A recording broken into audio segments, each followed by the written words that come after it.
इस वीडियो में सूक्तयः पाठ का अध्ययन करेंगे। सूक्तयः सुंदर उक्ति, सुउक्ति, उक्ति कथन। सु मतलब अच्छा, तो अच्छी उक्तियाँ। पिता यच्छति पुत्राय बाले विद्याधनं महत्, पिता अस्य किं तपः तेपे इत्युक्तिस्तत्कृतज्ञता। पहले अन्वय देखते हैं। पिता पुत्राय बाल्ये महत् विद्याधनं यच्छति। अस्य पिता किं तपः तेपे इति उक्ति तत्कृतज्ञता। कि पिता का काम बचपन में बच्चे को शिक्षा दिलाना है, तो ये है कि पिता पुत्राय बाले महत् विद्याधनम यच्छति। पिता अपने पुत्र के लिए, संतान के लिए वो बचपन में महान विद्या रूपी धन देता है।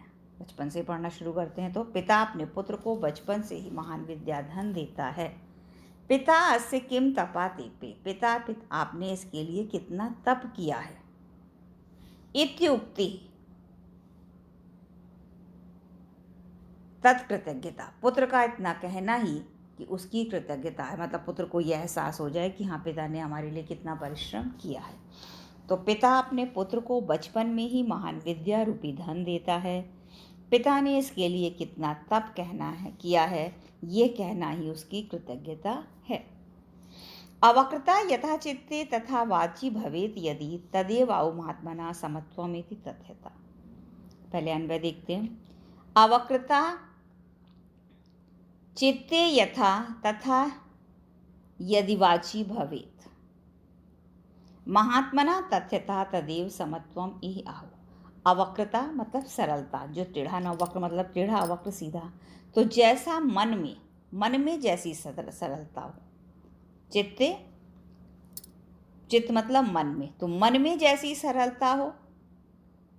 अवक्रता चित्ते यथा तदि वाची भवति, और वैसी ही सरलता यदि वाणी में भी हो, कि मतलब जो हमारे मन में है वही हम बोल रहे हो। तो वैसी सरलता यदि वाची भवेत, यदि वाणी में हो। तद महात्मना तदेव तथ्यता तदेव समत्वम इत्यो, महान लोगों के द्वारा वास्तव में तथ्यता, वास्तव में तदैव समत्वम, इसे ही समन्ता इत्याहो, ऐसा कहा गया है। तो जैसी सरलता मन में हो वैसी ही यदि वाणी में हो, तो महात्मा लोग वास्तव में इसे ही समानता की भावना कहते हैं। जैसे कहा जाता है कि महान पुरुष की मन वचन में समानता होती है, तो मन में जैसी सरलता हो वैसी ही यदि वाणी में हो, तो उसे महात्मा लोग वास्तव में समत्व या समानता कहते हैं। त्यक्त्वा धर्म प्रदाम वाचम अपरुषाम यु अभ्युदरेत परित्यज्य फलम पक्वम भुक्ते अपक्वम विमूढ़ति। तो यह धर्म प्रदाम वाचम परित्यक्त, वाचम त्यक्त्वा परुषाम अभ्युदरेत सह विमूढ़धि पक्वम फलम परित्यज्य अपक्वम भुक्ते।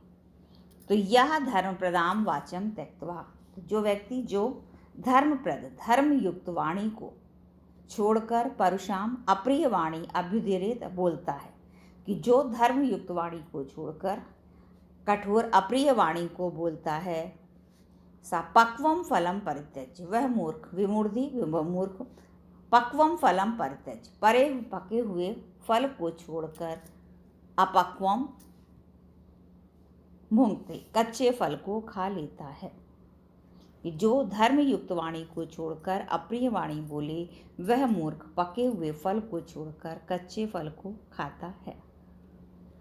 विद्वान सेव लोके अस्मिन् चक्षुष्मन्ता प्रकृतिता अन्येषां वदने ये तु चक्षुनाम्नि मते। अस्मिन् लोके विद्वांसः एव चक्षुष्मन्ता प्रकृतिता अन्येषां वदने ये ते तु चक्षुनाम्नि मते। अस्मिन् संसारे, अस्मिन् लोके मतलब इस लोक में, इस संसार में विद्वांसा एव चक्षुष्मन्ता प्रकीर्तिता, विद्वान ही चक्षुष्मन्ता आँखों वाले प्रकीर्तिता कहे गए हैं। इस संसार में विद्वान ही आँखों वाले कहे गए हैं। अन्येषां वदने, और लोगों के चेहरे पर जब आँख भी होती है, तो दूसरों के अज्ञानियों के मुख पर जो आँखें हैं, ते तु चक्षुनाम्नि मते, वे तो केवल नाम मात्र की ही हैं। कि इस संसार में केवल विद्वान लोग ही आँख वाले कहे गए हैं।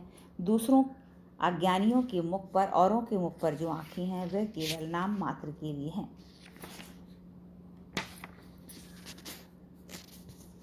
फिर से देखते हैं। पिता अपने पुत्र को बचपन में जो महान विद्या रूपी धन देता है, इसके लिए पिता ने कितना तप किया, ये पुत्र का ये कथन ही उसकी कृतज्ञता है।